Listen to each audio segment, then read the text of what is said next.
Dans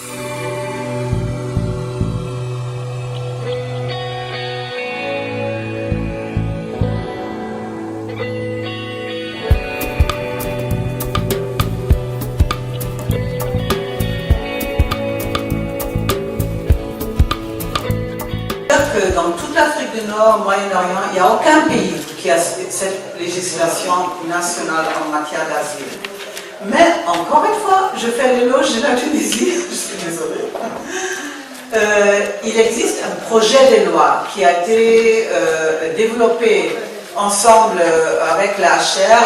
Il y avait d'ailleurs une commission du juriste qui est parti en France pour voir comment ça se passe en France. Et en fait, il y a un projet de loi qui existe, qui est en train d'être discuté entre les différents ministères.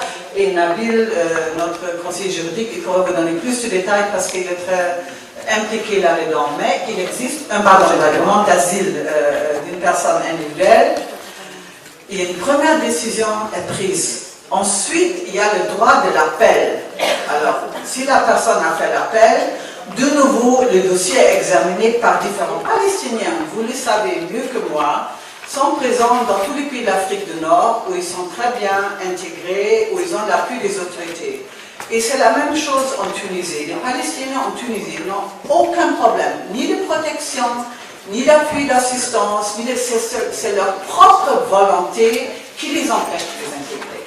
C'est comme pour les autres réfugiés. Je comprends qu'ils voudraient aller en Allemagne ou aux États-Unis, mais ce n'est pas au HR de décider là-dessus. Et en ce qui concerne surtout les Palestiniens en Afrique du Nord, ils sont arabophones, ils sont intégrés dans tous les pays de l'Afrique du Nord. Il n'y a aucun problème maintenant que justement ce groupe en plus soit considéré comme un groupe à part. La HR a un mandat qui est donné par l'Assemblée générale. Et d'ailleurs, c'est une des rares organisations, c'est le haut commissaire, il donne rapport directement au secrétaire général. Notre mandat concerne la protection des demandeurs d'asile et des réfugiés.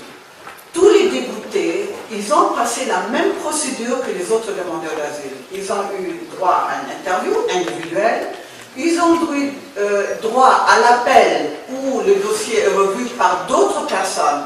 Et si une fois la décision est prise que cette personne n'a pas besoin d'une protection internationale, c'est-à-dire s'il y a un Nigérien qui dit il a besoin d'une protection internationale, mais après dans l'interview il en ressort que toutes les données décident qu'il peut bien rentrer chez lui ou elle, après c'est son choix à lui. S'il veut rentrer, il rentre, s'il veut rester, il reste, mais ce n'est plus du mandat du HR. Et je tiens à vous dire encore une fois, je ne veux pas tout le temps faire les éloges des autorités tunisiennes, mais c'est une réalité. Il y a 2 jours, j'ai reçu un message de notre bureau en Libye, où on parle encore des centaines de personnes qui ont mis en détention, des réfugiés, des demandeurs d'asile, des sans-papiers. En Tunisie, ce n'est pas le cas. En Tunisie, on n'a aucun problème. Si quelqu'un est en détention, on nous approche, on a un avocat, l'avocat il intervient et on n'a pas eu de problème de ce genre. Maintenant, si les déboutés, eux, ils ne veulent pas partir, c'est leur choix. Mais ce n'est pas la HCR, c'est ni dans son mandat, ni dans son autorité, ni dans son devoir de donner suite à cette demande. Ça, c'est vraiment quelque chose que les déboutés doivent voir avec OIM ou les autorités tunisiennes, mais sûrement pas HCR. Un dernier mot là-dessus. Encore une fois, parce qu'on cherche à appuyer les gens. Nous, on n'est pas leur, comment dire, on n'est pas l'adversaire, au contraire, on est là pour appuyer, pour aider, on est une agence humanitaire. Et dans ce cadre-là, on a cherché ensemble avec l'OIM d'approcher des donateurs. Et la Suisse a donné son accord de financer un projet de retour volontaire des déboutés ou des demandeurs d'asile qui veulent rentrer.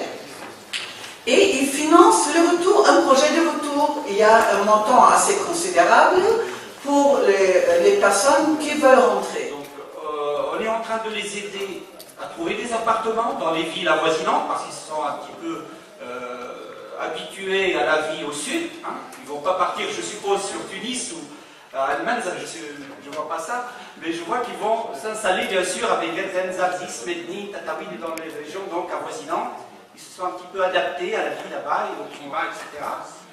Donc on les aide à trouver des logements.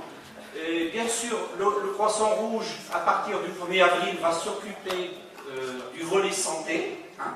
Donc, selon qui allons prendre en charge le volet santé de ces réfugiés, bien sûr avec l'appui des instances publiques. Donc, tout réfugié, bien sûr, comme le Tunisien passera dans un dispensaire ou dans un hôpital, que ce soit régional ou universitaire, faire les soins dont il a besoin. Et encore mieux, hein, je suppose que les réfugiés ont l'avantage sur les Tunisiens que l'HCR a prévu un petit budget pour leur acheter des choses qui ne se trouvent pas dans les hôpitaux. Hein. Par exemple, s'il a besoin d'un implant ou d'une prothèse, etc., on peut toujours rajouter, c'est encore mieux donc que les Tunisiens. Donc vous voyez que ils sont bien traités au niveau donc, santé. Et bien sûr, après, c'est les programmes de formation professionnelle pour qu'ils puissent s'intégrer facilement donc, dans le milieu du travail. Et avec les micro-projets que je suppose Ursula va en parler un peu plus, hein, les micro-projets entre Tunisiens et réfugiés, etc. On peut en parler de ça pour justement réussir cette intégration.